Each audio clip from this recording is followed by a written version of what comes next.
Dando continuidade à videoaula anterior, nós vamos ver agora a medida administrativa chamada transbordo do excesso de carga.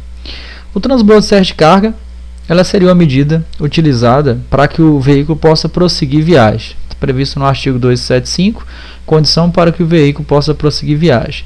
Então o veículo está com excesso de peso entre eixos ou dando o peso bruto total acima do permitido ou acima do que o veículo suporta, e para que o veículo possa prosseguir viagem é feito o transbordo de excesso de carga, à custa sempre do proprietário do veículo, né? Ele que tem que ser fazer essa medida administrativa, é claro que munido sim da autuação que lhe for atribuída. Não sendo possível, quer dizer, o proprietário não consegue ali fazer o transbordo de excesso de carga, o veículo será recolhido a depósito. Então, no caso, se conseguir fazer o transbordo de excesso de carga, ele é liberado. Caso não seja, ele é recolhido, né, utilizando aí a medida administrativa de remoção do veículo ao pátio credenciado, sendo liberado após sanadas as irregularidades que deram causa do caso da retenção do veículo em si, lá no lugar da abordagem, paga as despesas de remoção estada. Então, se realizou, o veículo é liberado, o veículo certamente tem que estar em bom estado de conservação, mas realizando o transbordo, ele é liberado após sanada de irregularidade e paga as despesas de remoção estada. Agora nós vamos para a medida administrativa de teste de alcoolemia, utilizada também para diagnosticar alguns possíveis falhas, né, dessa coordenação motora do condutor, causando risco de acidente. Então, o teste de alcoolemia para diagnosticar substâncias de álcool ou também de substâncias psicoativas que determinam dependência é utilizada pelos agentes da autoridade de trânsito. Antes da gente ver como é que seria a realização do teste de alcoolemia, o que o agente de trânsito vai fazer para tentar descobrir se a vítima tem ou não, está ou não sob influência de álcool ou substância psicoativa, nós vamos ver aqui o artigo 276, que fala para a gente que qualquer concentração de álcool sujeita o condutor às penalidades previstas no artigo 165. Então, se o condutor esteja com qualquer concentração de álcool, já sujeita às penalidades previstas e medida administrativa prevista no artigo 165. Vamos ver quais são elas. O artigo 165, ele fala para nós que dirigir sob influência de álcool ou de qualquer outra substância psicoativa que determine dependência seria uma infração de natureza gravíssima, né? Uma infração de trânsito de natureza gravíssima, teria uma penalidade de multa de 10 vezes e suspensão do dirigir por 12 meses. Essas são as penalidades e medida administrativa utilizada, na verdade, penalidade, na verdade, utilizada na questão de dirigir sob influência de álcool. Qualquer concentração de acordo com o artigo 276 sujeita o condutor a essas penalidades.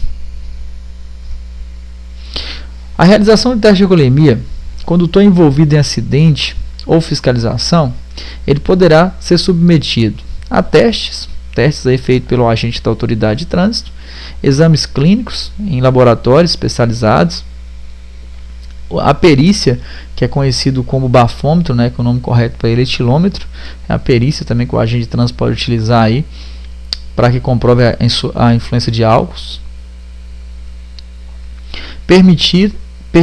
Permita certificar de influência de álcool ou de substância psicoativa. Então, aconteceu um acidente ou em fiscalizações, o agente da autoridade de trânsito pode usar testes feitos pelo agente de trânsito, exame clínico, encaminhando aí o condutor infrator a uma clínica, né? Certamente ele vai para a delegacia, pede uma guia, vai para uma clínica credenciada e consequentemente faz o exame dele para comprovação se ele está ou não essa substância. E o mais conhecido que seria o etilômetro, utilizado pelo agente de trânsito para verificar a influência de álcool.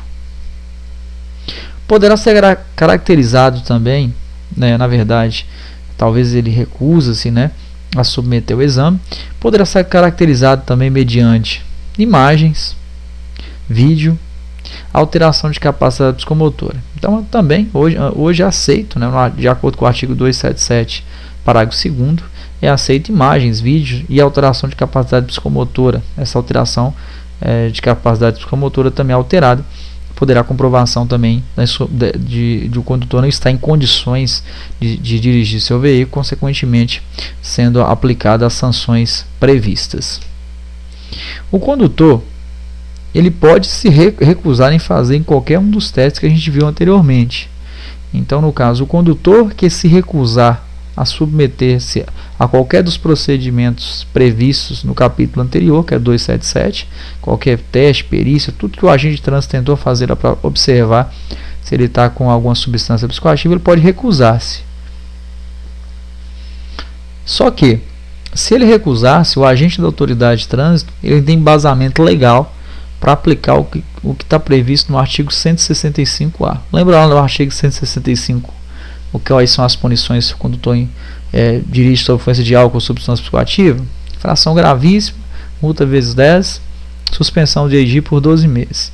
E se o condutor recusa fazer todos os testes que o agente da autoridade de trânsito tentou lá para descobrir se esse condutor está ou não em condições de conduzir o veículo, o agente de trânsito pode aplicar-se o que está previsto no artigo 165A, que fala para nós que recusar a submeter sobre testes, exames clínicos, perícia ou outros procedimentos que permitam certificar-se influência de álcool ou substância psicoativa na forma estabelecida pelo artigo 277, como a gente viu lá anteriormente no slide, infração gravíssima, multa vezes 10, suspensão de dirigir por 12 meses.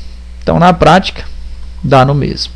Se fez o teste, comprovou a substância psicoativa ou comprovou que estava sob influência de álcool, será aplicado a autuação e, consequentemente, as penalidades sendo aplicadas ao condutor depois. Caso ele recuse-se, o agente de trânsito pode aplicar-se o que está previsto no artigo 165A, que são as mesmas penalidades aplicadas se ele tivesse sob influência de álcool. Recolhimento de animais. Os animais soltos na via pública podem causar riscos de acidente. Então, nesse caso, como é que seria essa medida administrativa? Ela é utilizada para retirar esses animais aí que sejam soltos na via pública, causando risco de acidente, restituindo-se ao proprietário após ele pagar aí as multas e encargos devidos, até o custo também para transportar, recolher esses animais e levar a um local adequado. Os animais não reclamados pelo prazo de 60 dias, o prazo para buscar, para recolher esses animais 60 dias, o proprietário, serão levados à asta pública. Então, se esses animais não forem reclamados em 60 dias, poderão ser leiloados. Auto de infração de trânsito. Nós vamos encerrar o vídeo por aqui. Na próxima aula, a gente vai ver aí sobre auto de infração de trânsito, o que é o auto de infração, como que ele é aplicado, consequentemente também o processo administrativo, que começa a partir, é claro, de um cometimento de infração, então de um auto de infração de trânsito. Então acompanhe a sequência das aulas. Na próxima aula a gente dá continuidade a esse conteúdo aí.